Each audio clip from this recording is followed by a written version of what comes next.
Saudara, kalau berpikir siapa bangsa Israel ketika mereka berdosa, tidak akan ada harapan kalau melihat kekuatan dan potensi hidup mereka.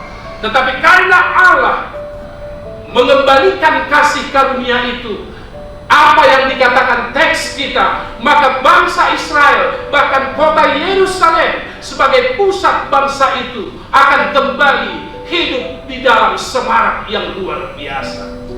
Coba pikiri ham, menggoluh tanpa Tuhan, nyaman doham.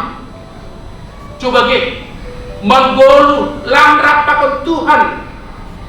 Harusnya ada sesuatu yang tidak beres di dalam hati kita ketika kita selalu abai dan lupa pada Tuhan.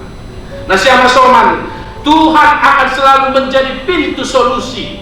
Tuhan tidak akan pernah menjadi akar masalah. Akar masalahmu ada pada dirimu.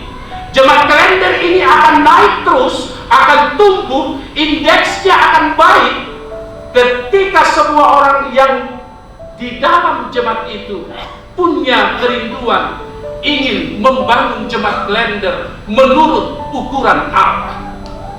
Tetapi ketika ada satu orang yang merusak, maka ini juga boleh membuyarkan semua impian-impian kita.